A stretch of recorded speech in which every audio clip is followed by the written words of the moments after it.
ശ്രീ അരുൺകുമാർ, ഞങ്ങൾ ഫ്ലെക്സ് വെച്ചിട്ടുണ്ട്. ഞങ്ങൾ പണം കൊടുത്തിട്ടാ ഫ്ലെക്സ് വെച്ചേ, അല്ലാതെ സർക്കാരിന്റെ പണം എടുത്ത് എന്റെയും ഈ നാട്ടുകാരുടെയും നികുതി പണം എടുത്ത് കക്കുകയല്ല ചെയ്തത്. നാട് നീളം പിരിച്ച് സർക്കാരിന്റെ പണം എടുത്ത് കക്കുക, മുക്കുക, നക്കുക എന്നുള്ള ഒരു അധ്യാപകമായിട്ട് മുദ്രാവാക്യമായിട്ടല്ല ഞങ്ങൾ പറയാം. ഈ നാട്ടിലെ ഏത് KSRTC ബസ് എടുത്താൽ നമുക്കിപ്പോ സഖാവ് പിണറായി വിജയന്റെ തല തട്ടിയിട്ട് നടക്കാൻ പറ്റാത്ത അവസ്ഥയാണ്. വളരെ മര്യാദപരമായി സൗഹാർദ്ദപരമായി ഞാൻ ഈ ചർച്ചയിൽ നിന്ന് പോകാം. അങ്ങയുടെ അജണ്ട നടപ്പാക്കാനാണെങ്കിൽ ഈ ചർച്ചയ്ക്ക് സഹകരിക്കാൻ എനിക്ക് താല്പര്യമില്ല. എന്റെ ഉത്തരം ഓരോ വാക്കിനും എനിക്ക് ഉത്തരവാദിത്തമുണ്ട്, എന്റെ വാചകങ്ങൾക്ക് എനിക്ക് ഉത്തരവാദിത്തമുണ്ട്, എന്റെ പാർട്ടി നിയോഗിച്ച പ്രകാരം ഞാൻ വന്നതാണ്. അങ്ങയുടെ മനസ്സിലിരിപ്പ് പറയാൻ വന്നതല്ല ഞാൻ. കുമാർ, ഇപ്പോൾ സർക്കാരിന്റെ പണമെടുത്ത് സർക്കാർ ഖജനാവിൽ നിന്നും പണം എടുത്തുകൊണ്ട് മൂന്നാം ഊഴത്തിനായി പ്രചാരണത്തിനായി അതിന്റെ സർവേ തയ്യാറാക്കാൻ സർക്കാർ ഉദ്യോഗസ്ഥരെ നിയോഗിക്കുന്നു. അതിന്റെ ശബ്ദരേഖയാണെന്ന് പുറത്തു വന്നിരിക്കുന്നത്, മുഖ്യമന്ത്രിയുടെ പ്രസംഗത്തിന്റെ ശബ്ദരേഖ. എന്താണ് പ്രതികരണം? ഈ ശബ്ദരേഖ പുറത്തു കൊണ്ടുവന്ന ചാനൽ പോലും ഒരു വൈകുന്നേരത്തെ പ്രൈം ന്യൂസ് ടൈം അതിനുവേണ്ടി മാറ്റിവെക്കുന്നില്ല.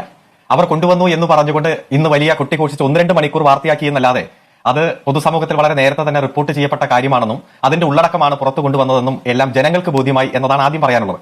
ഓഹോ, കളി പഠിച്ചിട്ട് വന്നിരിക്കുകയാണല്ലേ. ഇപ്പോ കുറെ വർഷങ്ങളായി മൂന്നാം ഭരണ തുടർച്ചയ്ക്ക് വേണ്ടി പ്രവർത്തിക്കുന്നു, അതുപോലെ തന്നെ അതിനു വേണ്ടിയിട്ട് PR വർക്ക് നടത്തുന്നു എന്ന രൂപത്തിലൊക്കെ പ്രചാരണം നടത്തുകയാണ്. ഞങ്ങളെ സംബന്ധിച്ചിടത്തോളം ജനങ്ങളിൽ നിന്ന് കേട്ട അവരുടെ നിർദ്ദേശങ്ങൾ കൂട്ടിയോജിപ്പിച്ചുകൊണ്ടാണ് 2016 600 കാര്യങ്ങൾ അടങ്ങുന്ന പ്രകടന പത്രിക പുറത്തിറക്കിയത്. കേട്ട് ഞാൻ മടുത്തു. ഇനിയും നമുക്ക് ഏറെ മുന്നോട്ട് പോകണം. ഒരു 50 വർഷത്തിന് ശേഷമുള്ള കേരളത്തെക്കുറിച്ച് വിഭാവനം ചെയ്യണം. അതിന് ഏറ്റവും കൂടുതൽ നിർദ്ദേശങ്ങൾ തരാൻ കഴിവുള്ളത് കേരളത്തിലെ ജനങ്ങൾ തന്നെയാണ്. അതുകൊണ്ട് ഓരോ വീടുകളും കയറി ഇറങ്ങണം, ജനങ്ങളോട് അഭിപ്രായം ചോദിക്കണം. അതുമായി ബന്ധപ്പെട്ടുകൊണ്ട് വീട് കയറി അഭിപ്രായം ചോദിച്ച് ആ അഭിപ്രായങ്ങൾ ക്രോഡീകരിച്ച് പ്രാദേശികമായിട്ടുള്ള വികസന പ്രവർത്തനങ്ങളിൽ പോലും ജനങ്ങളുടെ അഭിപ്രായത്തിൽ ഊന്നി നിന്നുകൊണ്ട് പ്രവർത്തിക്കാൻ വേണ്ടിയിട്ടാണ് ഇത്തരത്തിലുള്ള ഒരു സർവേ പ്ലാൻ ചെയ്തത്. നിങ്ങൾക്ക് തുടർ ഭരണത്തിന് സർവേ നടത്താം, ഒരു തടസ്സവുമില്ല. പാർട്ടിക്ക് സ്വന്തം നിലയ്ക്ക് നടത്താം. നിങ്ങൾക്ക് നിങ്ങളുടെ ഭരണ നേട്ടങ്ങൾ വിശദീകരിക്കാം, ഒരു തടസ്സവുമില്ല. പാർട്ടിക്ക് സ്വന്തം നിലയ്ക്ക് പാർട്ടി ഫണ്ട് എടുത്ത് പാർട്ടി പൈസ ഉപയോഗിച്ച് ഈ കാര്യങ്ങൾ ചെയ്യാം. പക്ഷേ സർക്കാർ ഖജനാവിൽ നിന്നും 20 കോടി എടുത്ത് നിങ്ങൾ ഒരു സർവേ നടത്തുന്നത് പാർട്ടിക്ക് തുടർ ഭരണത്തിനാണ്. പാർട്ടിക്ക് തുടർ ഭരണത്തിനാണെന്ന് മുഖ്യമന്ത്രി തന്നെ പറയുന്നുണ്ട്. മുഖ്യമന്ത്രിയുടെ സംഭാഷണം പുറത്തു വരുമ്പോൾ അതൊരു പുതിയ കാര്യമല്ല എന്ന് അങ്ങ് അതിനെ ലഘൂകരിക്കുമ്പോൾ ഇന്നലെ കോടതി അത് റദ്ദാക്കിയെന്ന് ഓർക്കണം. അത് റദ്ദാക്കിയത് എന്തുകൊണ്ടാണെന്ന് ഓർക്കണം. അത് റദ്ദാക്കിയ ശേഷം ഈ ശബ്ദരേഖ പുറത്തു വരുമ്പോൾ മുഖ്യമന്ത്രി അഭിസംബോധന ചെയ്ത പാർട്ടി അണികളെയല്ല, അതിൽ സർക്കാർ ഉദ്യോഗസ്ഥർ, സർക്കാർ ജീവനക്കാർ, അവരെന്തിനാ തുടർ ഭരണത്തിന് സർവേ നടത്തണം? അവരെന്തിനാ ഈ പിണറായി സർക്കാരിന് വേണ്ടി സർവേ നടത്തണം? അപ്പോൾ സർക്കാർ എങ്ങനെയാണ് സർക്കാർ ജീവനക്കാർ ഉപയോഗിച്ച് ഇങ്ങനെ ഒരു സർവേക്ക് പോവുക? ഇത് രണ്ടാണ്. പാർട്ടി നടത്തുന്ന സർവേയും സർക്കാർ നടത്തുന്ന സർവേയും നിങ്ങൾ ഒരുമിപ്പിച്ച് അവതരിപ്പിക്കുകയാണ്. ഇപ്പൊ ലോക്സഭാ പഞ്ചായത്ത് തെരഞ്ഞെടുപ്പിന്റെ റിസൾട്ട് വന്നു. ഞങ്ങൾ ഉദ്ദേശിച്ച വിജയം ഉണ്ടായില്ല. ഞങ്ങൾ കഴിഞ്ഞ ജനുവരി മാസം 15-ാം തീയതി മുതൽ 22-ാം തീയതി വരെ മുഴുവൻ ഭവന സന്ദർശനം നടത്താൻ തീരുമാനിച്ചു. 22 ആയപ്പോഴും അത് ഭവന സന്ദർശനം പൂർത്തിയായില്ല. ചില വീട്ടിൽ 1 മണിക്കൂറിലധികം കേന്ദ്രീകരിക്കേണ്ടി വന്നു. അത് ഞങ്ങൾ 30-ാം തീയതി വരെ എക്സ്റ്റെൻഡ് ചെയ്തു. വീണ്ടും ഫെബ്രുവരി 10 വരെ എക്സ്റ്റെൻഡ് ചെയ്ത് മുഴുവൻ വീടുകളും കയറി ഇറങ്ങി. അത് നടത്തിയ സർവേ പാർട്ടി നടത്തിയ സർവേയാണ്. ഇപ്പോൾ ഹൈക്കോടതി ഇന്നലെ ഇടപെട്ട് ഇപ്പോൾ സുപ്രീം കോടതിയിൽ SLP ആയിട്ട് പെൻഡിംഗ് നിൽക്കുന്നത് പാർട്ടി നടത്തുന്ന സർവേ. തർക്കമില്ല. ഈ സർവേക്ക് കേഡർമാരെ ഇറക്കണം, അതായത് സർക്കാർ പരിപാടിക്ക് കേഡർമാരെ ഇറക്കണമെന്ന് പാർട്ടി സെക്രട്ടറി പറഞ്ഞത് എന്തിനാ? മുഖ്യമന്ത്രിയുടെ പ്രസംഗം തന്നെ അങ്ങ് കേൾക്കുകയാണല്ലോ. 2 കാര്യങ്ങളെ ഒന്നായി അങ്ങ് പറയേണ്ടതില്ല. നമ്മൾ അങ്ങനെ പറഞ്ഞിട്ടില്ല. ഞാൻ എന്തു പറയണമെന്ന് ഞാനല്ലേ തീരുമാനിക്കുന്നത്. 2 സർവേയും രണ്ടാണ്. ഒരാളെയും തെറ്റിദ്ധരിപ്പിക്കാൻ CPM പ്രതീതി എന്ന രൂപത്തിൽ ഞാൻ ഉദ്ദേശിച്ചിട്ടില്ല. ഞാൻ അത് പറയുകയില്ല. എന്തായിരുന്നു രണ്ടാമത്തെ ഇപ്പൊ പറഞ്ഞ സർവേയുമായി ബന്ധപ്പെട്ടുകൊണ്ട് ഗവൺമെന്റിന്റെ സർവേയുടെ ലക്ഷ്യം? ആ സാമൂഹ്യ സുരക്ഷാ പോർട്ടലിലേക്ക് പേര് രജിസ്റ്റർ ചെയ്യണം. സ്മൃതി പരുത്തിക്കാടിന് വേണമെങ്കിലും അതിൽ പേര് രജിസ്റ്റർ ചെയ്യാം. ഇത് പ്രത്യേക പോർട്ടലൊന്നും അല്ലല്ലോ. പ്രത്യേക പോർട്ടലായിരുന്നു. ഓഖി പ്രളയം തുടങ്ങിയ പ്രകൃതി ദുരന്തങ്ങൾ നേരിടാൻ തയ്യാറാക്കിയ പോർട്ടലായിരുന്നു. അതൊരു വിജ്ഞാപനമില്ലാതെ ഇതിനായി ഉപയോഗിക്കുകയാണ് ചെയ്തത്. പിന്നെ നാണക്കെടുത്തി. ചർച്ച സൗഹൃദത്തിൽ പോകണം. ഈ ചർച്ച സൗഹൃദത്തിൽ പോകണം എന്നതാണ് എന്റെ ആഗ്രഹം. ഈ ചർച്ച സൗഹൃദത്തിൽ പോകണം എന്ന് തന്നെയാണ്. അതായത് അങ്ങ് എത്ര ചോദ്യം ചോദിച്ചാലും 1 മണിക്കൂർ താങ്കളുടെ മുന്നിൽ ഇരുന്ന് ഉത്തരം പറയാൻ ഞാൻ തയ്യാറാണ്. പക്ഷേ എന്റെ ഉത്തരത്തിന്റെ ഉദ്ദേശശുദ്ധിയെ തകർക്കാൻ വേണ്ടി ഇടയ്ക്കിടയ്ക്ക് ഇന്റർവെൻഷൻ നടത്തരുത്. അതാണ് ഞാൻ ആദ്യം അങ്ങേക്ക് സമയം ആവശ്യത്തിന് തരും. ഇടയ്ക്ക് ചോദ്യം ഉണ്ടെങ്കിൽ അതിൽ ചോദിച്ചല്ലേ പോവുക. അങ്ങ് ഇടയ്ക്ക് പറയാറുണ്ടല്ലോ. അങ്ങനെ ജനാധിപത്യപരമായ രീതിയിൽ കാര്യങ്ങൾ പോകണമെന്നേ. ഇവിടെ എന്ത് പരിപാടി ഉണ്ടെങ്കിലും ഇവനാലും പാക്കും. പക്ഷേ അങ്ങ് മനസ്സിൽ ഉദ്ദേശിക്കുന്നത് മാത്രം പറയാനല്ല ഞാൻ വന്നിരിക്കുന്നത്.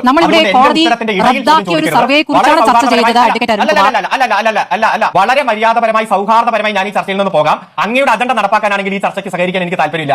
എന്റെ ഉത്തരം ഓരോ വാക്കിനും എനിക്ക് ഉത്തരവാദിത്തമുണ്ട്, എന്റെ വാചകങ്ങൾക്ക് എനിക്ക് ഉത്തരവാദിത്തമുണ്ട്, എന്റെ പാർട്ടി നിയോഗിച്ച പ്രകാരം ഞാൻ വന്നതാണ്. അങ്ങയുടെ മനസ്സിലിരിപ്പ് പറയാൻ വന്നതല്ല ഞാൻ. കളഞ്ഞിട്ട് പോടേ, കുറെ സമയമായിട്ട് കളിയാക്കണം. അതുകൊണ്ട് കേൾക്കാൻ താങ്കൾക്ക് ക്ഷമയുണ്ടെങ്കിൽ മാത്രം ഞാൻ ചർച്ചയിൽ തുടരാം. അല്ലെങ്കിൽ താങ്കൾക്ക് കൃത്യമായിട്ട് ഉത്തരം, അത് താങ്കൾ ഇഷ്ടപ്പെടുന്ന ഉത്തരം പറയാനുള്ളവരും അപ്പുറത്തുണ്ടാകും, അത് ചോദിച്ചാൽ മതി. കൃത്യമായി പറയുന്നു, 2020 ഉള്ള പോർട്ടലിലേക്ക് ആർക്കു വേണമെങ്കിലും കേരളത്തിനകത്തുനിന്നും പുറത്തുനിന്നും പേര് രജിസ്റ്റർ ചെയ്യാൻ, സന്നദ്ധ പ്രവർത്തനം നടത്താൻ, ഒരു വരുമാനവും പ്രതീക്ഷിക്കാതെ പ്രവർത്തനം നടത്താൻ താല്പര്യമുള്ളവർക്ക് രജിസ്റ്റർ ചെയ്യാം. അവർക്കാണ് ട്രെയിനിങ് കൊടുത്തത്. തുടർഭരണം ഉണ്ടായാലേ കാര്യങ്ങൾ പുരോഗമനം ഉണ്ടാകും, വികസനം മുന്നോട്ട് പോകൂ. ഇവിടെ ഭരണവിരുദ്ധ വികാരമില്ല. നിങ്ങളത് ക്ഷമയോടെ അവർക്ക് പറയാനുള്ളത് കേട്ട് അവരെ ബോധ്യപ്പെടുത്തണം. ഇത് പറയാനാണ് മുഖ്യമന്ത്രി ആഹ്വാനം ചെയ്തത്. എന്നിട്ട് സർക്കാർ ഖജനാവിൽ നിന്ന് 20 കോടി എടുത്ത് നിങ്ങൾക്ക് മൂന്നാം ഊഴത്തിന് വേണ്ടി നിങ്ങൾ സർക്കാർ ഖജനാവിൽ നിന്ന് പണം എടുത്ത് സർവേ നടത്തുന്നു അല്ലേ? എന്റെ കാശ് നശിപ്പിക്കാൻ വേണ്ടി മാത്രം പറിച്ചു വിട്ടിരിക്കുകയാണോ തന്നെ? അതായത് ഇങ്ങനെ ഒരു സർവേ ഇവർ LDF നടത്തുന്നതിനോട് ഞങ്ങൾക്ക് വിയോജിപ്പൊന്നുമില്ല. അതിപ്പോ LDFന്റെ പണം എടുത്ത് അവര് പണം പിരിച്ചോ അല്ലെങ്കിൽ ശബരിമലയിലെ സ്വർണ്ണക്കൊള്ളയുടെ പണം എടുത്തോ ഒക്കെ അവർ നടത്തുന്നതിന് ഞങ്ങൾക്ക് ആർക്കും ഒരു വിയോജിപ്പില്ല. എന്തോ കുത്തി പറയുന്ന പോലെ എനിക്ക് ഫീൽ ചെയ്യുന്നുണ്ട് കേട്ടോ. ഈ പണം എവിടെ നിന്നാണ് വരുന്നത്? ഇത് സർക്കാർ ഖജനാവിൽ നിന്നാണ് വരുന്നത്. എന്താണ് ബഹുമാനപ്പെട്ട ഹൈക്കോടതി പറഞ്ഞത്? ബഹുമാനപ്പെട്ട ഹൈക്കോടതി പറഞ്ഞത് 20 കോടി രൂപയുടെ ഹെഡ് തന്നെ കിടക്കുന്നത് സ്പെഷ്യൽ PR ക്യാമ്പയിൻ എന്നുള്ള ഹെഡിലാണ് 20 കോടി രൂപയുടെ ഹെഡ് തന്നെ കിടക്കുന്നത്. ആ ഹെഡ് ഇതിനകത്ത് ഉപയോഗിക്കാൻ പറ്റില്ല എന്ന് വളരെ കൃത്യമായി ഹൈക്കോടതി പറയുന്നുണ്ട്. ഈ പോർട്ടലുമായി ബന്ധപ്പെട്ട് ശ്രീ അരുൺകുമാർ പറഞ്ഞതിന് ഹൈക്കോടതി വളരെ കൃത്യമായ ഉത്തരം പറയുന്നുണ്ട്. ഇപ്പോൾ 2020 പോലെ ആ പോർട്ടൽ രൂപീകരിച്ച സമയത്തെ പ്രത്യേകമായ സാഹചര്യങ്ങളൊന്നും നിലനിൽക്കുന്നില്ല എന്നത് തന്നെയാണ് ബഹുമാനപ്പെട്ട ഹൈക്കോടതി പറഞ്ഞത്. നീ എവിടെ പരിപാടി അവതരിപ്പിച്ചാലും ഇത് തന്നെയാണല്ലോ നിന്റെ വിധി. പറഞ്ഞാൽ ഇത് വ്യക്തമായിട്ടും ഒരു രാഷ്ട്രീയ ക്യാമ്പയിൻ ആയിരുന്നു എന്നുള്ളത് ഹൈക്കോടതി വളരെ കൃത്യമായി ആ ഓർഡറിലൂടെ പറഞ്ഞിരിക്കുകയാണ്. ഇത് രാഷ്ട്രീയ ക്യാമ്പയിൻ ആണ് എന്ന് പറയാൻ കാരണം എന്താ? കാരണം ഈ ഉത്തരവ് വരുന്നതിന് 2 ആഴ്ച മുമ്പ് തന്നെ CPMന്റെ സംസ്ഥാന സെക്രട്ടറി പറഞ്ഞു ഈ പണി ചെയ്യേണ്ടത് ആരാണ് എന്ന് CPM സംസ്ഥാന സെക്രട്ടറി പറയാണ്. LDFന്റെ ആളുകൾ വേണം ചെയ്യാൻ, LDFുമായി അനുഭാവമുള്ളവർ വേണം ഇത് ചെയ്യാൻ, അങ്ങനെയുള്ള സർക്കാർ ഉദ്യോഗസ്ഥർ വേണം ഇത് ചെയ്യാൻ. ഇത് വളരെ കൃത്യമായി സർക്കുലറിലൂടെ പുറത്തു വന്ന കാര്യമാണ്. സത്യം മനസ്സിലാക്കിയ സ്ഥിതിക്ക് ഇനി എങ്ങനെ തെളിയിക്കും? മുഖ്യമന്ത്രിയുടെ ശബ്ദ സന്ദേശം വരുന്നത് എന്താ? ഇത് തുടർഭരണത്തിന് വേണ്ടിയിട്ടുള്ള ഒരു രാഷ്ട്രീയ ക്യാമ്പയിനാണ്. തുടർഭരണം വേണമെന്ന് ജനങ്ങളെ ബോധിപ്പിക്കണം. തുടർഭരണം വേണമെന്ന് ജനങ്ങളെ ബോധിപ്പിക്കണമെങ്കിൽ അത് രാഷ്ട്രീയ ക്യാമ്പയിനാണ്. അതിന് രാഷ്ട്രീയപരമായി LDF പണം കൊടുക്കണം. അല്ലാതെ ഞാനും സ്മൃതിയും അല്ലെങ്കിൽ ഈ നാട്ടിലെ സാധാരണക്കാരനും ഒക്കെ കൊടുക്കുന്ന നികുതി പണത്തിൽ നിന്ന് LDFന് രാഷ്ട്രീയ ക്യാമ്പയിൻ ഒരുക്കാനുള്ള വഴി ഉണ്ടാക്കരുത് എന്നാണ് ബഹുമാനപ്പെട്ട ഹൈക്കോടതി പറഞ്ഞത്. അതുകൊണ്ടാണ് ഇതൊരു PR തന്ത്രമായിരുന്നു എന്നും ഈ PR തന്ത്രം പാളി എന്നുള്ളത് നമ്മൾ പറയാനുള്ള കാരണം. ഇനി നമ്മൾ എന്ത് ചെയ്യുമല്ലയ്യ? ഇത് കുറെ കാലമായി. ഇത് ഏതെങ്കിലും ഒരു നവകേരള സർവേയിൽ മാത്രം ഒതുങ്ങുന്ന ഒന്നല്ലല്ലോ. കാരണം ഇന്ന് ഈ നാട്ടിലൂടെ പോയാൽ മുഴുവൻ ഹോർഡിങ്ങുകൾ എന്താണ്? ഈ വലിയ ഹോർഡിങ്ങുകളിൽ എഴുതി വെച്ചിരിക്കുന്നത് എന്താ? സഖാവ് പിണറായി വിജയന്റെ വലിയ മുഖം, സർക്കാരിന്റെ വലിയ നേട്ടങ്ങൾ എന്ന് പറഞ്ഞുകൊണ്ട് ഇനിയും നമുക്ക് ഒന്നായി തുടരണമെന്നാണ് പറയുന്നത്. നമുക്ക് ഒന്നായി തുടരണം എന്നുള്ളത് ആരുടെ ക്യാമ്പയിനാണ്? ഇവരുടെ രാഷ്ട്രീയ ക്യാമ്പയിനാണ്. ആ രാഷ്ട്രീയ ക്യാമ്പയിന് വേണ്ടി ഈ നാട്ടിലെ ഹോർഡിങ്ങുകൾക്ക് വേണ്ടി പണം മുടക്കിയിരിക്കുന്നത് എന്റെ നിങ്ങളുടെ നികുതി പണത്തിൽ നിന്നാണ്. ഈ നാട്ടിലെ ഏത് KSRTC ബസ് എടുത്താൽ നമുക്കിപ്പോ സഖാവ് പിണറായി വിജയന്റെ തല തട്ടിയിട്ട് നടക്കാൻ പറ്റാത്ത അവസ്ഥയാണ്. ഈ KSRTC ബസ്സുകളിലെ ക്യാമ്പയിൻ എന്താണ്? അതും ഇത് തന്നെയാണ്, രാഷ്ട്രീയ ക്യാമ്പയിനാണ്.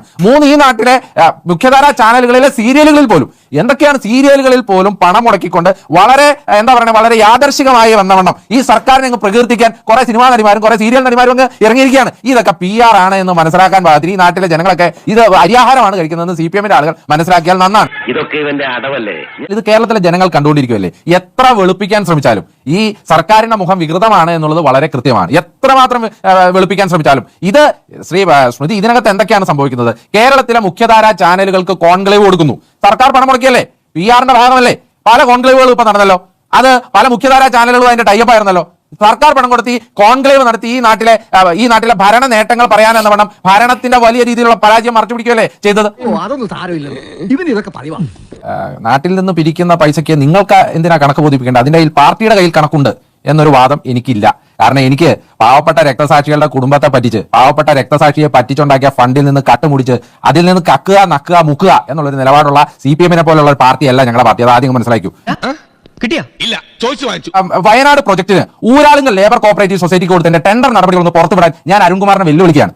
300 കോടി രൂപയുടെ പദ്ധതിയാണ്, 299 കോടി രൂപയുടെ പദ്ധതി. ആ പദ്ധതി 150 കോടി രൂപ താഴെ വീഴുന്ന ആ പദ്ധതി ഊരാളുങ്കൽ ലേബർ കോപ്പറേറ്റീവ് സൊസൈറ്റി എന്ന CPM സ്ഥാപനത്തിന് 300 കോടി രൂപയ്ക്ക് കക്കാൻ വേണ്ടി കൊടുത്തിട്ട് ഇപ്പൊ CPM കൊടുത്ത പണമൊക്കെ അതിന്റെ ഇരട്ടിയായി അക്കൗണ്ടിൽ CPM അക്കൗണ്ട് വഴി തന്നെ പുറത്തു വരാൻ പോവുകയാണല്ലോ. അത് മാത്രമല്ല സ്മൃതി, ഒരു കാര്യം കൂടെ മനസ്സിലാക്കണം. ഈ നാട്ടിൽ നടക്കുന്ന PR വർക്കുകളുടെ മറ്റൊരു രഹസ്യമുണ്ട്. ഈ നാട്ടിൽ ഏത് കോൺക്ലേവ് നടന്നാലും അതിന്റെ ഇവന്റ് മാനേജ്മെന്റ് ചെയ്യുന്നത് ഊരാളുകളുടെ സബ്സിഡറി കമ്പനിയാണ്. ഈ നാട്ടിൽ അയ്യപ്പ സംഘം നടത്തിയാൽ അതിന്റെ ഇവന്റ് മാനേജ് ചെയ്യുന്നത് ഊരാളുകളുടെ സബ്സിഡറി കമ്പനിയാണ്. ഈ നാട്ടിൽ നിങ്ങൾ ഈ നാട്ടിൽ കാണുന്ന ഏത് കോൺക്ലേവും അത് ഊരാളുകളുടെ സബ്സിഡറി കമ്പനി ടെൻഡർ ഇല്ലാതെയാണ് ആ ഇവന്റ് മാനേജ് ചെയ്യുന്നത്. എന്ന് പറഞ്ഞാൽ ഈ നാട്ടിൽ നമ്മളെ പറ്റിച്ച് കക്കുക മാത്രമല്ല ആ കട്ടപണം CPM എടുക്കുക കൂടിയാണ് എന്നുള്ളതാണ്. ഊരാളുങ്കൽ വഴി ഈ നാട്ടിലെ സാധാരണക്കാരന്റെ പണം മുഴുവൻ അടിച്ചു മാറ്റുമല്ലേ? ഈ വക കൂതറ കളി കളിക്കാൻ നിനക്കല്ലാതെ മറ്റാർക്കും സാധിക്കും. ഇനി ഞാൻ കഴിഞ്ഞ ചോദ്യത്തിൽ ഒരു കാര്യം പറഞ്ഞല്ലോ, ക്ഷേമനിധി 1.25 കൊല്ലമായി കെട്ടിട ക്ഷേമനിധി ഇവിടെ മുടങ്ങിക്കിടക്കുക കുടിശ്ശികയായിട്ട്. ഇവർക്ക് നാണമാവില്ല. 20 കോടി രൂപയൊന്നും വേണ്ടല്ലോ അതൊന്നും കൊടുത്തു തീർക്കാൻ. ആ 20 കോടിയുടെ പകുതി കൊടുത്താൽ ആ കെട്ടിട ക്ഷേമനിധി 16 മാസമായി മുടങ്ങിക്കിടക്കുന്ന ആ കെട്ടിട ക്ഷേമനിധി കൊടുക്കാലോ. എന്നിട്ട് അതുപോലും കൊടുക്കാതെ ഈ നാട്ടിൽ വലിയ ഫ്ലെക്സുകൾ വെച്ച് ശ്രീ അരുൺകുമാർ ഞങ്ങൾ ഫ്ലെക്സ് വെച്ചിട്ടുണ്ട്, ഞങ്ങൾ പണം കൊടുത്തിട്ട് ഫ്ലെക്സ് വെച്ചേ, അല്ലാതെ സർക്കാരിന്റെ പണം എടുത്ത് എന്റെയും ഈ നാട്ടുകാരുടെയും നികുതി പണം എടുത്ത് കക്കുകയല്ല ചെയ്തത്. ഞങ്ങൾ ഫ്ലെക്സ് വെച്ചു പുതിയ യാത്രയ്ക്ക്. ഞങ്ങൾ ഈ നാട്ടിലെ സാധാരണക്കാരുടെ ഡൊണേഷൻ മേടിച്ച് അല്ലെങ്കിൽ ഞങ്ങളുടെ പാർട്ടിക്കാർ ഉണ്ടാക്കിയ ഫ്ലെക്സാ, അല്ലാതെ നാട് നീളം പിരിച്ച് സർക്കാരിന്റെ പണം എടുത്ത് കക്കുക മുക്കുക നക്കുക എന്നുള്ള ഒരു അധ്യാപകമായിട്ട് മുദ്രാവാക്യമായിട്ടല്ല ഞങ്ങൾ പോണേ. ഇനി ഇവിടെ നിന്ന് അഴിവണ്ടാവാ, നമുക്ക് അങ്ങോട്ട് മാറിയിക്കാം. ബംഗാളിലെ ആളുകൾ ഇവിടെ MD ഗോവിന്ദന് ജൈ വിളിക്കാൻ വരാല്ലേ? ഈ കേരളത്തിലെ ഈ സഖാക്കന്മാർ തുടർഭരണം നഷ്ടപ്പെട്ടാൽ എവിടെ പോയി പൊറോട്ട അടിക്കും? അവിടെയുള്ള ആളുകൾ, ത്രിപുരയിലെ ആളുകൾ അങ്ങനെയാണ് BJP ആയി. ബംഗാളിലെ ആളുകൾ ഇവിടെ വന്ന് മുദ്രാവാക്യം വിളിക്കുന്നു. നിങ്ങൾ ഇവിടെ തോറ്റാൽ എവിടെ പോയി പൊറോട്ട അടിക്കും? നിങ്ങൾക്ക് കിണറുപോലെ എഴുതി തരുന്ന ആ മറ്റോ ഇതില്ലേ സ്ക്രിപ്റ്റ്, അതാണ് പരാജയപ്പെടുന്നത്. തുടർഭരണം ഇല്ലെങ്കിലോ, പണ്ട് സൈക്കിൾ ബ്രാൻഡ് അഗർബത്തിയുടെ പരസ്യം ഉണ്ടായിരുന്നു, ദൈവമില്ലെങ്കിലോ എന്ന് പറയുന്ന പോലെ തുടർഭരണം ഇല്ലെങ്കിലോ എന്നുള്ളതാണ് പ്രശ്നം. 1500 രൂപ കൊടുത്തു വിട്ടിട്ട് പിണറായി വിജയൻ എന്ന് പറഞ്ഞ ദുഷ്ടൻ ആശമാർക്ക് കൊടുത്തില്ല എന്ന് പ്രചരണം ആ മേനിയൊന്നും വേണ്ട കേട്ടാ. അതുകൊണ്ട് ചർച്ച വരുമ്പോൾ ചർച്ചയുടെ അന്തസ്സ് പാലിക്കണം. വിഴുങ്ങിന്നോ സഖാക്കൾ, വിഴുങ്ങിന്നോ? ഒരു ചർച്ച വന്നിട്ട്, ഒരു അന്തസ്സായ ചർച്ച വന്നിട്ട് നിങ്ങൾ ആരെങ്കിലും കനപോലെ എഴുതി തന്നത് ഇങ്ങോട്ട് വിളമ്പാൻ വന്നാലേ ഞങ്ങൾ ആ ഇരുന്ന് തരാൻ സൗകര്യപ്പെടുകയില്ല. നിരവധി പ്രചരണ പരിപാടികൾ മുൻപ് നടത്തിയിട്ടുള്ള ഈ സർക്കാർ പൊതുഖജനാവിൽ നിന്ന് 20 കോടി രൂപ ചെലവഴിച്ചുകൊണ്ട് നവകേരള സർവേ എന്ന് പേരിട്ടുകൊണ്ട് പാർട്ടിയുടെ സഖാക്കന്മാരെ പാർട്ടിക്ക് വേണ്ടിയിട്ട് തുടർഭരണം കിട്ടാൻ വേണ്ടിയിട്ട് സർക്കാർ ചെലവിൽ പ്രചരണം നടത്താൻ ഇറങ്ങിയ പരിപാടിയാണ് പൊളിഞ്ഞത്. ഒരു കുഴപ്പമില്ല, സന്തോഷായി. കേരളത്തിന്റെ പൊതുഖജനാവിൽ നിന്ന് ചെലവഴിക്കാൻ മാറ്റി വെച്ചിട്ടുള്ള 20 കോടി രൂപ ദൂർത്തടിക്കാൻ വേണ്ടി ദൂർത്തടിച്ചു എന്നുള്ള കാര്യത്തിൽ തർക്കമില്ല. ഇവിടെയുള്ള പ്രശ്നം LDF-ന് പ്രചരണം നടത്താം, CPM-ന് പ്രചരണം നടത്താം, അവർക്ക് തുടർഭരണം കിട്ടാൻ വേണ്ടിയിട്ടുള്ള സർവ്വ പ്രചരണ മാർഗ്ഗങ്ങൾ അവർക്ക് ഉപയോഗിക്കാം. അത് അവരുടെ ചെലവിൽ വേണം. എന്റെ അഭിലാഷിന്റെയും ഡിന്നിയുടെയും നമ്മളെ കേൾക്കുന്ന മുഴുവൻ ആളുകളുടെയും നികുതി പണത്തിൽ നിന്ന് എടുത്തിട്ടല്ല ഒരു പാർട്ടിയുടെ മുന്നണിയുടെ പ്രചരണ പരിപാടി നടത്തേണ്ടത്. അയ്യോ അങ്ങനെ പറഞ്ഞൂടാ. ഇതിന് സമാനമായ സാഹചര്യം മുൻപ് ലോക്സഭാ തെരഞ്ഞെടുപ്പ് സമയത്ത് നവകേരള സദസ്സ് നടത്തി. അന്ന് ഞങ്ങൾ അതിൽ പങ്കെടുക്കാത്തതിന്റെ പേരിൽ ഞങ്ങൾ വലിയ ആക്ഷേപമായിരുന്നു. അത് കഴിഞ്ഞിട്ട് ഞങ്ങളുടെ കുട്ടികൾ സമരം ചെയ്തപ്പോൾ അവരെ തലയടിച്ച് പൊട്ടിക്കുന്ന സാഹചര്യം ഉണ്ടായി. നവകേരള സദസ്സുമായി ബന്ധപ്പെട്ട് മേടിച്ചിട്ടുള്ള നിവേദനങ്ങളിൽ എത്ര എണ്ണം സാധിച്ചു കൊടുക്കാൻ പറ്റി? എത്ര പരാതികൾ പരിഹരിക്കാൻ പറ്റി? അതൊന്നും ഇല്ലെങ്കിലും ദാരിദ്ര്യത്തിന് കുറവൊന്നുമില്ലല്ലോ. വിവിധ ക്ഷേമനിധികളിൽ പെട്ടിട്ടുള്ള ആളുകൾ അവരുടെ ജീവിതത്തിൽ അവർക്ക് കിട്ടിയ കൂലിയിൽ നിന്ന് അങ്ങോട്ട് അടച്ചിട്ട് അവരുടെ കഷ്ടപ്പാടിന്റെ സമയത്ത് തിരിച്ചു കിട്ടേണ്ടതാണ്. ആ ക്ഷേമനിധികൾ 18, 19, 21 മാസമായിട്ട് വിവിധ ക്ഷേമനിധികൾ കുടിശ്ശികയാക്കപ്പെട്ട ഒരു കാലഘട്ടം. ഇവർക്കൊരു നാണവും ഒളുപ്പമില്ല. എന്നിട്ട് ഈ സർക്കാർ നല്ലതാണെന്ന് പറയാൻ വീണ്ടും 85,000 പേരെ റിക്രൂട്ട് ചെയ്തിട്ട് ഇവരത് പ്രചരണത്തിന് വേണ്ടി ശ്രമിക്കുന്നു. ഇങ്ങനത്തെ എന്തൊക്കെയോ ഹോബികളാണ്. ഇലക്ഷന്റെ സ്ക്വാഡ് വർക്കിനാണ് 85,000 വോളണ്ടിയർമാരെ റിക്രൂട്ട് ചെയ്ത് 20 കോടി പൊതുഖജനാവിൽ നിന്ന് മുടക്കി ഈ ബൃഹത് പ്രവർത്തനം നടത്തിയത് എന്ന് വ്യക്തമാകുമ്പോൾ LDF-ന് സ്ക്വാഡ് വർക്കൊക്കെ നടത്താൻ പൊതുഖജനാവിലെ പണം വേണോ എന്നൊരു ചോദ്യമാണ് പ്രസക്തമാവുന്നത്. പതിനായിരക്കണക്കിന് ലക്ഷക്കണക്കിന് ആളുകൾ രംഗത്തേക്ക് ഇറങ്ങി 2018 പ്രളയകാലത്ത് പരിചയമില്ലാത്ത മനുഷ്യന്റെ വീടുകൾ നന്നാക്കി കൊടുക്കുകയും വൃത്തിയാക്കി കൊടുക്കുകയും കിണറുകൾ തേകി കൊടുക്കുകയും ഒരു പകർച്ചവ്യാധിയും ഇല്ലാത്ത വിധം സന്നദ്ധ പ്രവർത്തകർ ഇറങ്ങി നമ്മുടെ നാട്ടിലെ ആളുകളെല്ലാം ആ പ്രവർത്തനത്തിൽ ഇടപെടുകയും ചെയ്ത് കണ്ടില്ലേ? അല്ല, അതും ഇതും തമ്മിൽ എന്താണ് ഒരാൾക്ക് സ്വയം സന്നദ്ധരായി വന്ന എത്രയോ ആളുകൾ ഈ മേഖലകളിലൊക്കെ, അതിൽ കോൺഗ്രസ്സുകാരുണ്ട്, CPM-കാരുണ്ട്, BJP-കാരുണ്ട്, എല്ലാ പാർട്ടിക്കാരുണ്ട്. അതും തെരഞ്ഞെടുപ്പ് പ്രചാരണവും തമ്മിൽ എന്താ ബന്ധം? നമ്മുടെ കേരളത്തിന്റെ ഒരു മാതൃക ഇന്ത്യയിൽ മറ്റൊരിടത്തില്ല. ഇതിലെ എല്ലാ രാഷ്ട്രീയ പാർട്ടികളും എല്ലാം നല്ല നിലയ്ക്ക് അവരുടെ ചെറുപ്പക്കാരാകെ ഇതിനിറങ്ങിത്തിരിക്കുന്നു എന്നൊരു ധാരണയൊന്നും വേണ്ട കേട്ടോ. നീ വിഷയത്തിൽ നിന്ന് വെറുതെ വഴുതി മാറില്ലേ? അങ്ങനെ ഒരു പോർട്ടൽ ആരംഭിച്ചപ്പോൾ നാട്ടിലെ ആളുകളോട് നിങ്ങൾക്ക് വീടുകളിൽ പോയി ഒരു സർവേക്ക് താല്പര്യമുണ്ടോ എന്ന് ചോദിക്കുന്നതിന് എന്താ തെറ്റ്? അതിൽ ചോദിക്കേണ്ട 3-4 ചോദ്യങ്ങളുണ്ട്. ഇന്ന സ്ഥാനാർത്ഥിക്ക് വോട്ട് ചെയ്യണം എന്നെന്തെങ്കിലും പറഞ്ഞതിൽ കേട്ടോ? ഈ നാക്ക് കയ്യിലില്ലായിരുന്നെങ്കിൽ. അതിലെ അടിസ്ഥാന ആശയം എന്ന് പറയുന്നത് നമ്മുടെ കേരളം ഇന്ന് എവിടെ എത്തി നിൽക്കുന്നു, ഇനി എന്ത് വേണം? സ്കൂളുകൾ നന്നാക്കിയ സ്ഥലത്ത് പോയിട്ട് സ്കൂൾ നന്നാക്കാൻ ബാക്കിയുണ്ടോ? റോഡുകൾ നന്നാക്കിയിട്ടില്ലെങ്കിൽ നന്നാക്കാൻ ബാക്കിയുണ്ടോ ചോദിക്കാൻ പറ്റുമോ? ആദ്യമായി തിരിച്ചറിയേണ്ടത് ഇത്തരം ഒരു സർവേക്ക് ഒരു സർക്കാർ 10 കൊല്ലക്കാലം കഴിഞ്ഞ് ഇറങ്ങിത്തിരിക്കുന്നതിന് അസാമാന്യമായ ആത്മവിശ്വാസം വേണം, ശങ്കൂറ്റം വേണം, തന്റെ ഇടം വേണം. നല്ല കാട്ടിയാണല്ലേ. അത് കോടതി കണ്ടതുപോലെയല്ല. 10 കൊല്ലം പൂർത്തിയാക്കിയ ഒരു മുഖ്യമന്ത്രി 9 കൊല്ലക്കാലത്തിനിടയിൽ 9 പ്രോഗ്രസ് കാർഡുകൾ അവതരിപ്പിച്ച മുഖ്യമന്ത്രി 10ാമത്തെ പ്രോഗ്രസ് കാർഡ് റെഡിയാക്കിയിട്ട് നിൽക്കുകയാണ്. ആദ്യത്തെ 600 വാഗ്ദാനങ്ങൾ 580 എണ്ണം നടപ്പാക്കി.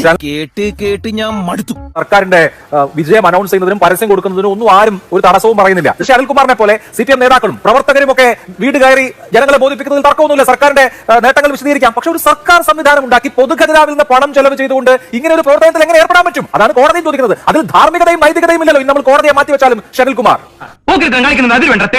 ായിട്ടൊന്ന് ശ്രദ്ധിക്കേണ്ട കാര്യം, നമ്മുടെ കേരളമാകുമ്പോൾ നമുക്കൊരു പഴയ ഒരു ഐതിഹ്യം ഓർമ്മയുണ്ടല്ലോ, നാരായണത്ത് പ്രാന്തന്റെ ഐതിഹ്യം. രാവിലെ തൊട്ട് നല്ലൊരു കല്ല്, വലിയ പാറക്കല്ല് ഉരുട്ടി മലയുടെ മുകളിലേക്ക് കെട്ടുന്നു. വൈകുന്നേരം ആകുമ്പോൾ ആ പാറക്കല്ല് പൊട്ടി താഴേക്ക് ഇട്ടിട്ട്, അത് തള്ളി താഴേക്ക് ഇട്ടിട്ട് പൊട്ടിച്ചിരിക്കുന്നു. ഇതാണ് നാരായണത്ത് പ്രാന്തനുമായി ബന്ധപ്പെട്ട് നമ്മുടെ കേട്ടിട്ടുള്ള ഐതിഹ്യം. എന്തോന്നാടോ ഇത്? എവിടെ നിന്ന് കിട്ടിയോടോ ഈ ഉണ്ടാക്കണേ? 5 വർഷക്കാലം അല്ല 10 വർഷക്കാലം ഈ കേരളത്തിലെ വികസനത്തിന്റെ ഭാഗമായി ഉരുട്ടി മുകളിലേക്ക് കയറ്റിയ കുറെ കാര്യങ്ങളുണ്ട്. അത് തട്ടി താഴേക്കിട്ടിട്ട് പൊട്ടിച്ചിരിക്കുന്നവരായി മലയാളി മാറണം എന്ന് ആഗ്രഹിക്കുന്ന ഒരു ബോധം വികസിപ്പിക്കാൻ കുറെ പേര് ശ്രമിക്കുന്നുണ്ട്. എന്താ അവരുടെ ബോധം?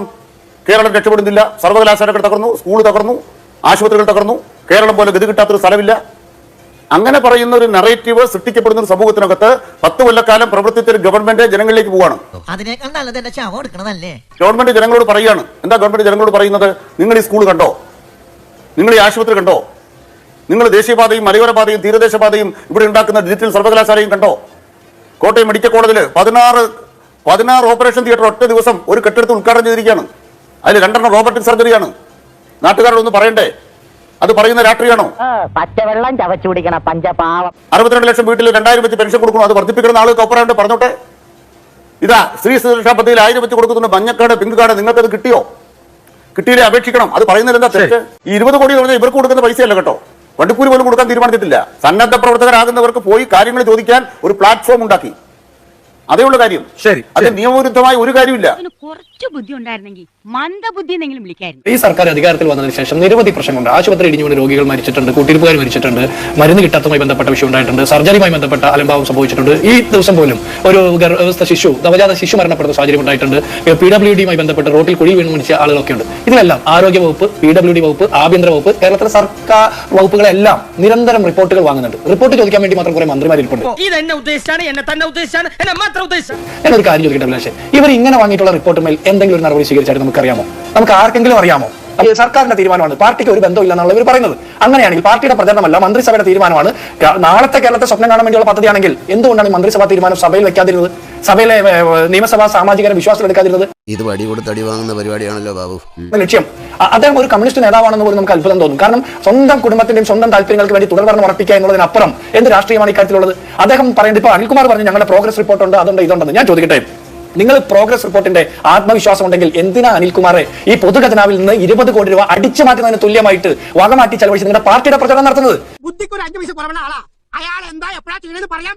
നിങ്ങൾക്ക് ഇത്ര വലിയ ആത്മവിശ്വാസമുള്ള പ്രോഗ്രസ് റിപ്പോർട്ട് ഉണ്ടെങ്കിൽ നിങ്ങളുടെ സ്വന്തം സഖാക്കന്മാരെ കൊണ്ട് ബൂത്ത് കയറി പ്രചരണം നടത്തുകയല്ലേ ചെയ്യണ്ടേ?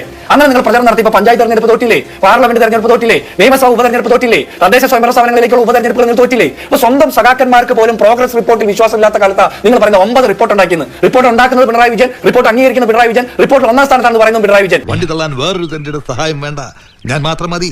നാട്ടിലുള്ള മറ്റാരും ഇറങ്ങുന്നില്ല എന്നാണ് നിങ്ങളുടെ ആക്ഷേപം. നിങ്ങളുടെ സഖാക്കന്മാർ ഇറങ്ങുന്നുണ്ടോ നിങ്ങൾക്ക് വേണ്ടി പ്രചരണം നടത്താൻ? അങ്ങനെയാണെങ്കിൽ പിന്നെ നിങ്ങൾ എന്താ 60-70 കൊല്ലമായിട്ടൊക്കെ നിങ്ങൾ ജയിച്ചുകൊണ്ടിരുന്ന സീറ്റുകൾ നിങ്ങൾ എന്തുകൊണ്ടാണ് തോറ്റു പോകുന്നത്? നിങ്ങൾക്ക് അത് മനസ്സിലാകുന്നുണ്ടോ? അപ്പോൾ സാധാരണ സഖാക്കന്മാർക്ക് ഇറങ്ങാൻ പറ്റാത്തത്ര പ്രയാസത്തിൽ ഈ കേരളത്തിലെ സാധാരണക്കാർ മുന്നോട്ട് പോകുമ്പോഴാണ് നിങ്ങൾ പറയുന്നത് അസാമാന്യ ധൈര്യമുണ്ട് പിണറായി വിജയൻ. അസാമാന്യ ധൈര്യമുണ്ടെങ്കിൽ ഒളിച്ചു കടുത്തല്ല ചെയ്യേണ്ടേ, നേരിട്ട് പറയണം. സ്വന്തം സഖാക്കന്മാരെ സർക്കാർ സംവിധാനത്തിന്റെ മറവറ്റിക്കൊണ്ടല്ല, സ്വന്തം സഖാക്കന്മാരെ ഓരോ ബൂത്തിലേക്കും ഇടണം, ഓരോ വീട്ടിലേക്കും ഇടണം. ഞങ്ങൾ പിണറായി വിജയന് വേണ്ടിയിട്ട് തുടർഭരണം മേടിക്കാൻ വേണ്ടി വന്നേക്കുന്ന ആളുകളാണെന്ന് പറഞ്ഞിട്ട് സഖാക്കന്മാരെ വീട്ടിൽ വിടാൻ എന്താ നിങ്ങൾക്ക് ധൈര്യമില്ലാത്തത്?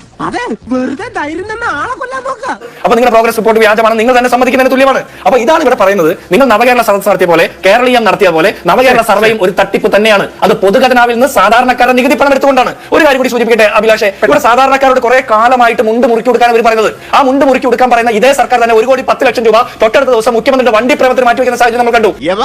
ആർക്കും ഒരു ഗുണം കിട്ടില്ല. ഇങ്ങനെ ഒരുപാട് കാര്യങ്ങളുണ്ടെന്നേ. ക്ഷേമനിധി പെൻഷനുകൾ കുടിശ്ശികയാണ് 1.5 വർഷത്തിലധികമായിട്ട്. ക്ഷേമ പെൻഷനുകൾ കുടിശ്ശികയായപ്പോൾ ഇപ്പൊ പറയാ കുടിശ്ശിക തീർത്ത് നൽകി, ഇപ്പോൾ കുടിശ്ശികയില്ലാന്ന്. കുടിശ്ശിക ആയ കാലഘട്ടമുണ്ട്, ആളുകൾ മരണപ്പെട്ട സാഹചര്യമുണ്ട്, പിച്ചച്ചട്ടി എടുത്ത് സമരം ചെയ്യുന്ന കാലഘട്ടമുണ്ട്, കരാറുകാരുടെ പണം കൊടുക്കാതെ അവരും കുടിശ്ശികയിൽപ്പെട്ട് കിടക്കുകയാണ്. സകല മേഖലയിലും വലിയ ദൂർത്തും കെടുകാര്യസ്ഥയും നടത്തുമ്പോൾ തന്നെ സാധാരണ മനുഷ്യർ വലിയ പ്രതിസന്ധി അഭിമുഖീകരിക്കുമ്പോഴാണ് സർക്കാർ സംവിധാനങ്ങളെ മറയാക്കിക്കൊണ്ട് പൊതുഖജനാവിൽ നിന്ന് 20 കോടി രൂപ അടിച്ചു മാറ്റിക്കൊണ്ട് ഇത്തരത്തിലുള്ള രാഷ്ട്രീയ പ്രചരണത്തിൽ ഇറങ്ങിയത്. അതാണ് ഹൈക്കോടതി ചെവിക്ക് പുറത്തേക്ക് വിട്ടിരിക്കുന്നത്. ചങ്കൂറ്റം വേണം കേട്ടാ.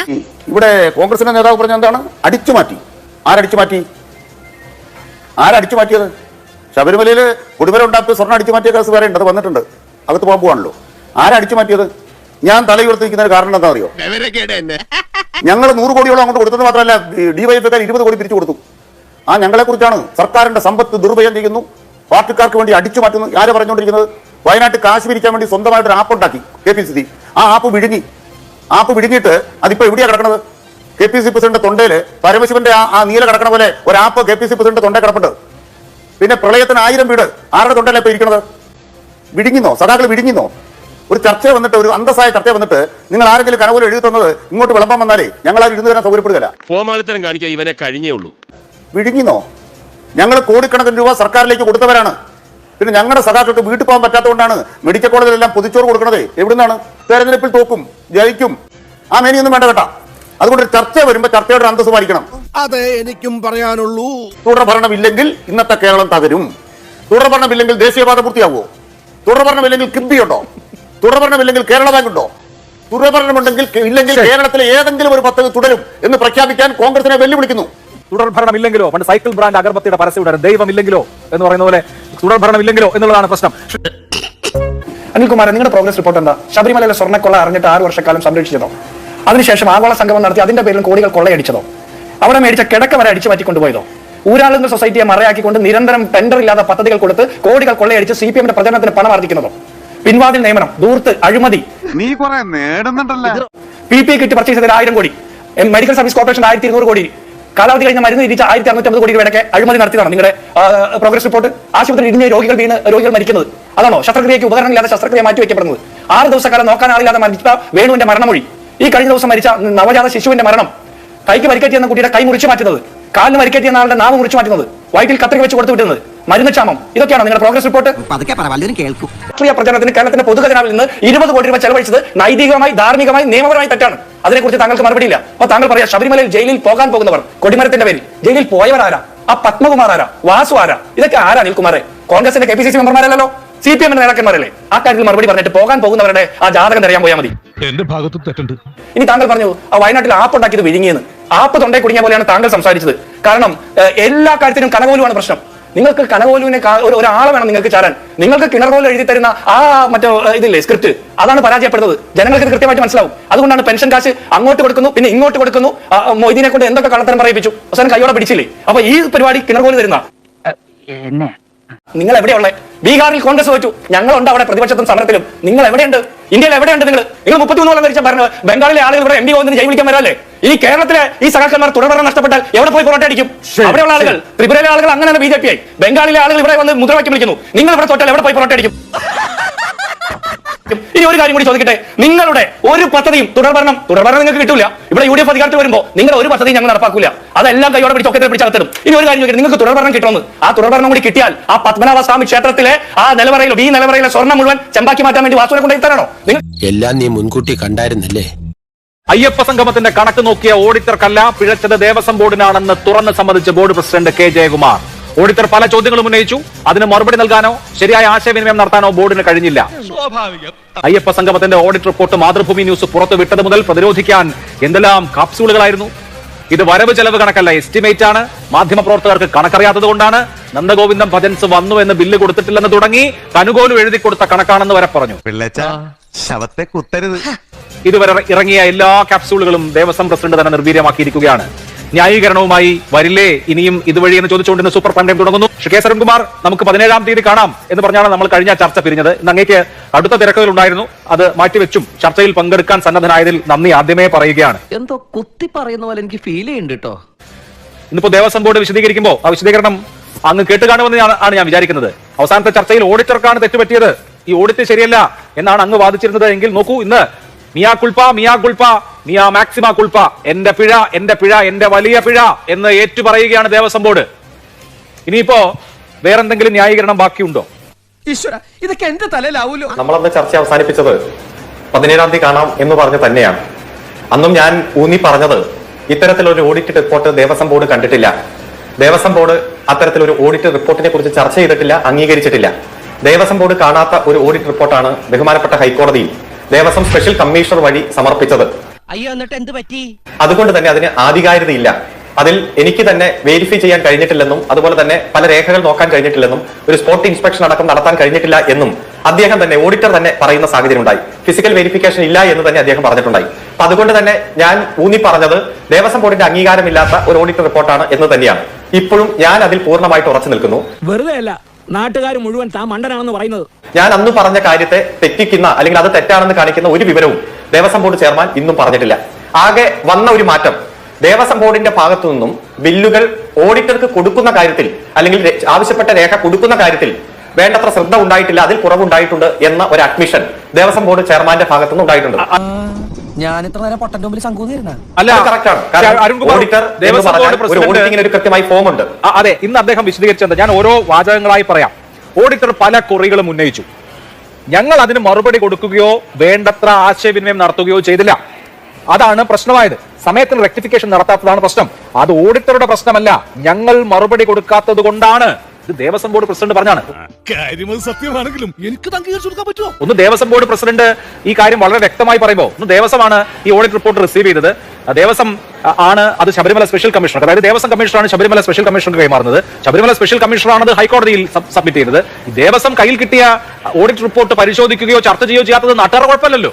താത്വികമായ ഒരു അവലോകനമാണ് ഞാൻ ഉദ്ദേശിക്കുന്നത്. അപ്പൊ സ്വതന്ത്രമായി പ്രവർത്തിക്കുന്ന ഒരു സംവിധാനം, സ്വയംഭരണ സംവിധാനം എന്ന രൂപത്തിൽ ദേവസ്വം ബോർഡ് ചെയ്യേണ്ടതായിട്ടുള്ള ചില കാര്യങ്ങളുണ്ടായിരുന്നു. അത് ചെയ്തിട്ടില്ല എന്ന് ദേവസ്വം ബോർഡിന്റെ ചെയർമാൻ തന്നെ അഡ്മിറ്റ് ചെയ്തതാണ് നമ്മുടെ മുന്നിലുള്ളത്. അത് ആരാണ് അഡ്മിറ്റ് ചെയ്തത്, അല്ലെങ്കിൽ ആരാണ് ആ ചുമതല നിർവഹിക്കാത്തത്? ഓഡിറ്റർ എന്ന് പറഞ്ഞാൽ ദേവസ്വം ബോർഡ് തന്നെ വച്ചിരിക്കുന്ന ഓഡിറ്റർ, ആ ഓഡിറ്റർ ഏത് കുറി ചോദിച്ചാലും ഏത് രേഖകൾ ചോദിച്ചാലും ഉത്തരവാദിത്തപ്പെട്ട ദേവസ്വം ബോർഡിന്റെ ഉദ്യോഗസ്ഥന് അത് കൊടുക്കണം. അത് കൊടുക്കാതെ ഡിലേ വരുത്തി. അത് നിനക്ക് നേരത്തെ അറിയാമായിരുന്നു, ഏകദേശം അറിയായിരുന്നു. പക്ഷേ ആ റിപ്പോർട്ട് ഓഡിറ്റിംഗ് പൂർത്തീകരിച്ചുകൊണ്ട് തന്നെ കൊടുക്കുന്നു. ആർക്ക് കൊടുക്കുന്നു? ദേവസ്വം കമ്മീഷണർക്ക് കൊടുക്കുന്നു. ഈ രേഖ കൊടുക്കേണ്ട ഉത്തരവാദിത്തപ്പെട്ട ഉദ്യോഗസ്ഥനായ ദേവസ്വം കമ്മീഷണർ അത് വായിച്ചു നോക്കി അതിൽ ഏതൊക്കെ കുറവാണ് എന്ന് കണ്ടെത്തി പരിഹരിച്ച് ദേവസ്വം ബോർഡിന്റെ ഭാഗം കൃത്യമായി എക്സ്പ്ലെയിൻ ചെയ്യേണ്ട അദ്ദേഹം അത് ചെയ്യാതെ നേരത്തെ ദേവസ്വം സ്പെഷ്യൽ കമ്മീഷണർ വഴി ഹൈക്കോടതിയിൽ കൊടുക്കുന്ന ഒരു സാഹചര്യമുണ്ട്. എനിക്കൊന്നും മനസ്സിലാവുന്നില്ല. അതുകൊണ്ട് തന്നെ ദേവസ്വം ബോർഡ് ചെയർമാൻ ഇന്ന് പറഞ്ഞിട്ടുണ്ട്, ഞങ്ങൾ കൃത്യമായി തന്നെ പരിശോധിക്കും, അന്വേഷിക്കും. ഇപ്പൊ 26-ാം തീയതി വരെ ഇതിനുള്ള റെക്ടിഫിക്കേഷൻ ആണ് ഞങ്ങളുടെ ലക്ഷ്യമെങ്കിലും മറ്റു കാര്യങ്ങൾ പരിശോധിക്കുന്നു പറഞ്ഞു. നമ്മളെ സംബന്ധിച്ചിടത്തോളം ശബരിമലയുടെ പേരിൽ അല്ലെങ്കിൽ ദേവസ്വം ബോർഡിന്റെ പേരിൽ ഏതെങ്കിലും കള്ളത്തരം കാണിക്കുന്ന അല്ലെങ്കിൽ തെറ്റ് ചെയ്തിട്ട് അത് ന്യായീകരിക്കുന്ന ഒരു സാഹചര്യം ഉണ്ടാകാൻ പാടില്ല. പറയുന്നതൊന്ന് പ്രവർത്തിക്കുന്ന വേറൊന്നും. ഒരു കാരണവശാലും ഒരു നയാ പൈസ പോലും ദേവസ്വം ബോർഡിന്റെ ഈ ആഗോള അയ്യപ്പ സംഘവുമായിട്ട് ചെലവഴിക്കില്ല എന്ന് പറഞ്ഞ വാക്ക് പൂർണ്ണമായി പാലിക്കുമെന്ന് തന്നെയാണ് ഇന്ന് ദേവസ്വം ബോർഡ് ആ വാക്ക് പാലിക്കുന്നതിനെ കുറിച്ച് ചർച്ച ചെയ്യാം. നോക്കൂ, ഒന്ന് മാതൃഭൂമി ന്യൂസ് ആണ് ഈ ഓഡിറ്റ് റിപ്പോർട്ടിന്റെ വിശദാംശങ്ങൾ പുറത്തുവിട്ടത്. എന്തെല്ലാം വാദങ്ങളാണ് കേട്ടത്. ഇങ്ങനെ ഒരു ഓഡിറ്റ് റിപ്പോർട്ട് ഇല്ല, ഇത് കനുകൂലം എഴുതി കൊടുത്ത കണക്കാണ് എന്ന് വരെ പറഞ്ഞു. ഇങ്ങനെ ഒരു കാര്യമില്ല, ഇതൊക്കെ അന്തരീക്ഷത്തിൽ നിന്ന് സൃഷ്ടിക്കുന്നതാണ്. ഓരോ കാര്യവും ഇന്ന് അഡ്മിറ്റ് ചെയ്തിട്ടുണ്ട്. നന്ദഗോവിന്ദം ഭജൻസിന് പണം കൊടുത്തു, അല്ലെങ്കിൽ നന്ദഗോവിന്ദം ഭജൻസിന് പണം കൊടുത്തതായി ബില്ലുണ്ട്. പക്ഷെ അവർ അന്ന് അങ്ങനെ ഒരു പരിപാടിയിൽ പങ്കെടുത്തിട്ടില്ല എന്ന് മാതൃഭൂമി റിപ്പോർട്ട് ചെയ്തതാണ്. ഇന്ന് അദ്ദേഹം പറയുന്നു, ദേവസ്വം ബോർഡ് പറയുന്നു, ഓഡിറ്റർക്ക് തെറ്റുപറ്റിയൊന്നുമല്ല, ഞങ്ങളുടെ ഭാഗത്ത് നിന്ന് നോട്ടക്കുറവ് വന്നതുകൊണ്ടാണ് അങ്ങനെ വന്നത് എന്ന് പറഞ്ഞാൽ നന്ദഗോവിന്ദം ഭജൻസിന്റെ പേരിൽ 8 ലക്ഷം രൂപയുടെ ബില്ല് ഓഡിറ്റർക്ക് കിട്ടിയതുകൊണ്ടാണ് ഓഡിറ്റ് റിപ്പോർട്ടിൽ അങ്ങനെ രേഖപ്പെടുത്തിയത്. എന്നിട്ടോ ഇത് ആരോ മാധ്യമങ്ങൾ വായുവിൽ എഴുതി ഉണ്ടാക്കിയതാണ് എന്നായിരുന്നു പ്രചരണം. ഇങ്ങനെ എന്തെങ്കിലുമൊക്കെ പറയുമ്പോഴേ എന്റെ മനസ്സിനൊരു സന്തോഷം ഉണ്ടാവും. ഇപ്പൊ ഈ ബ്രേക്ക്ഫാസ്റ്റിന്റെ കാര്യവും ലഞ്ചിന്റെ കാര്യവും ഡിന്നറിന്റെ കാര്യവും 5 മണിക്കോ 6 മണിക്കോ കഴിഞ്ഞ അയ്യപ്പ സംഗമത്തിൽ ഡിന്നർ കഴിക്കാൻ 3000 പേരുണ്ടായിരുന്നു എന്നുള്ള രേഖ വരുമ്പോൾ സ്വാഭാവികമായിട്ട് ഈ ഭക്ഷണത്തിന്റെ കാര്യം അടക്കം മാധ്യമങ്ങൾ റിപ്പോർട്ട് ചെയ്യില്ലേ? മാതൃഭൂമി റിപ്പോർട്ട് ചെയ്തിട്ടുണ്ട്. അങ്ങനെ ഹൈക്കോടതിയിൽ കൊടുത്തിട്ടുള്ള വിജയനാഥ് അസോസിയേറ്റ്സിന്റെ ഒരു ആധികാരിക രേഖ റിപ്പോർട്ട് ചെയ്തതിന്റെ പേരിൽ എന്തെല്ലാം കേട്ടു. അതൊക്കെ തിരുത്തി പറയാനും തിരിച്ചെടുക്കാനും തയ്യാറാവണ്ടേ ഇതൊക്കെ ഉന്നയിച്ച ആളുകൾ? എന്നാലും ശരിയായി ഇവ കേൾക്കൂല. അത് അങ്ങേക്കറിയാമല്ലോ. അങ്ങയുടെ ചർച്ചയിൽ അന്ന് 1 മണിക്കൂർ പങ്കെടുത്ത ആളാണ് ഞാൻ പറഞ്ഞ കാര്യങ്ങൾ ഇപ്പോഴും ഭൂരിഭാഗവും ഞാൻ ആവർത്തിച്ചു. ഒരു കാര്യം ദേവസ്വം ബോർഡ് പ്രസിഡന്റ് ഇത് ക്ലാരിഫൈ ചെയ്തത്, ഞങ്ങളുടെ ഉദ്യോഗസ്ഥന്മാരോട് പലതവണ ചോദ്യങ്ങൾ ചോദിച്ചിട്ടും അതിന്റെ മറുപടി കൊടുക്കാത്ത ഒരു വീഴ്ച ഞങ്ങളുടെ ഭാഗത്തുനിന്ന് വന്നിട്ടുണ്ട് എന്നതല്ലാതെ ബാക്കി ഒരു കാര്യവും അന്ന് ഞാൻ പറഞ്ഞതിൽ തെറ്റുണ്ട് എന്ന് ഞാനിപ്പോ വിശ്വസിക്കുന്നില്ല. കൊടുത്തിട്ട് കണ്ണാടി എടുത്ത് കാണിച്ചു കൊടുക്കണം. ഞാൻ തന്നെയാണ് അങ്ങോട്ട് പറഞ്ഞത്, ഇത് ദേവസ്വം ബോർഡ് ക്ലാരിഫൈ ചെയ്യാത്ത, പരിശോധിക്കാത്ത, മീറ്റിംഗിൽ ചർച്ച ചെയ്യാത്ത ഒരു ഓഡിറ്റ് റിപ്പോർട്ടാണ്. ആ ഓഡിറ്റ് റിപ്പോർട്ട് പാതി വെന്തതാണ്. പാതി ബില്ലുകളെ പരിശോധിച്ചിട്ടുള്ളൂ. അതുപോലെ തന്നെ വൗച്ചറുകളും പാതി മാത്രമേ ചെയ്തിട്ടുള്ളൂ. ഒരു തരത്തിലും ഇതിന്റെ സ്റ്റേറ്റ്മെന്റ് ദേവസ്വം ബോർഡ് ഉദ്യോഗസ്ഥന്മാരുടെ കയ്യിൽ നിന്ന് എടുത്തിട്ടില്ല. നീ ശരിക്കും മണ്ടനാണോ അതോ മണ്ടനെ പോലെ അഭിനയിക്കാണോ? നന്ദഗോവിന്ദം ഭജൻസിന് 8 ലക്ഷം രൂപ കൊടുത്തു ബില്ല് ദേവസ്വം കൊടുത്തതിന്റെ അടിസ്ഥാനത്തിലാണ് ഓഡിറ്റർ അങ്ങനെ എഴുതിയത്. ഓഡിറ്റർ അങ്ങോട്ട് കുറയിട്ടു. ഇപ്പൊ നമ്മൾ ചോദിച്ചതുപോലെ ഇപ്പൊ 4000 പേരുടെ ഭക്ഷണം, 4000 പേര് വന്നോ? നമ്മൾ അന്ന് കഴിഞ്ഞ തവണ ചർച്ച ചെയ്തതാണ്. 4000 പേരുടെ ഭക്ഷണം അങ്ങോട്ട് കുറയിട്ടു. ദേവസ്വം മറുപടി കൊടുത്തില്ലായിരിക്കും സ്വാഭാവികമായിട്ടും. ഇപ്പൊ ദേവസ്വം ബോർഡിന്റെ പ്രസിഡന്റ് ചോദിക്കുക 4000 പേര് ഭക്ഷണം കഴിച്ചു എന്ന് പറഞ്ഞാൽ എന്താണ് അതിന്റെ അടിസ്ഥാനം എന്ന് ആര് ചോദിക്കുകയാണ്? ജയകുമാർ ചോദിക്കുകയാണ്. ഞാൻ 5 ദിവസം മുമ്പ് അങ്ങോട്ട് ചോദിച്ച ചോദ്യം ഇപ്പൊ ദേവസ്വത്തിന്റെ ബോർഡ് പ്രസിഡന്റ് നാട്ടുകാരോട് ചോദിക്കുകയാണ്. ഇങ്ങനെയൊക്കെ പറഞ്ഞാൽ എന്താണ് അതിന്റെ അർത്ഥമെന്ന്? എന്താ അവസ്ഥ? ഒരു കുടുംബത്തിൽ ഒന്നും ഇങ്ങനെയാവാം. എങ്ങനെയാണോ എല്ലാവരും ഒന്നുപോലായി പോയത്? അപ്പോൾ അത്തരത്തിലുള്ള വീഴ്ച ദേവസ്വം ബോർഡ് പരിശോധിക്കട്ടെ. ഗവൺമെന്റിനെ സംബന്ധിച്ചിടത്തോളം ഒരു സ്വയംഭരണ സ്ഥാപനം എന്ന രൂപത്തിൽ, പൂർണ്ണമായിട്ടുള്ള അധികാരമുള്ള സ്ഥാപനം എന്ന രൂപത്തിൽ ആ സ്വയംഭരണം നടത്തുന്ന സ്ഥാപനത്തിന്റെ ഭാഗത്തുനിന്ന് വന്ന കുറവുകൾ ആ സ്ഥാപനം തന്നെ പരിഹരിക്കണം എന്നതാണ് ഗവൺമെന്റിന്റെ അഭിപ്രായം. അങ്ങനെ തടി വരാൻ നോക്കണ്ട. LDF ഭരിക്കുന്നു എന്ന് വെച്ച് 100% ഉദ്യോഗസ്ഥന്മാരും LDF-മായി കമ്മിറ്റഡ് അല്ല, ഗവൺമെന്റുമായിട്ടും കമ്മിറ്റഡ് അല്ല. പല രാഷ്ട്രീയ ലക്ഷ്യങ്ങളുള്ളവർ ഇതിലുണ്ട്. അതുകൊണ്ട് തന്നെ ചിലത് കാണാതെ പോകും, ചിലത് കാണും, ചിലത് കണ്ടിട്ടും കണ്ടില്ലെന്ന് നടിക്കും, ചിലത് പർവ്വതീകരിക്കും, ചിലത് മഹത്വവൽക്കരിക്കും, ചിലത് അങ്ങ് ഇല്ലാത്ത രീതിയിൽ പോകും. 26 വരെ ഇതിന്റെ ക്ലാരിഫിക്കേഷൻ കഴിയട്ടെ, ഞങ്ങൾ അന്വേഷിക്കാന്ന് പറഞ്ഞത്. അപ്പൊ അതെല്ലാം ഭരിക്കുന്ന ഗവൺമെന്റ് ആണ്. ഒരു സ്വയംഭരണ സ്ഥാപനത്തെ സംബന്ധിച്ചിടത്തോളം പരിമിതികളുണ്ട്. ദൈനംദിന ഇടപെടലിൽ മന്ത്രിക്കോ വകുപ്പിനോ ഒരു അധികാരവുമില്ല, ഒരു റോളുമില്ല. ആ ഒരു സാഹചര്യത്തിൽ കുറ്റകരമായിട്ടുള്ള വീഴ്ച വരുത്തുന്ന ഒരു ഉദ്യോഗസ്ഥന്മാരെയും സംരക്ഷിക്കുന്ന നിലപാട് സ്വീകരിക്കില്ല. അത്തരം ഉദ്യോഗസ്ഥന്മാരെ ന്യായീകരിക്കുന്ന സാഹചര്യവും ഒരു സാഹചര്യമില്ല. ആര് കുറ്റം ചെയ്തോ അങ്ങ് ശിക്ഷ അനുഭവിച്ചോട്ടെ. അതൊക്കെ കുറെ കേട്ടിട്ടുണ്ട്.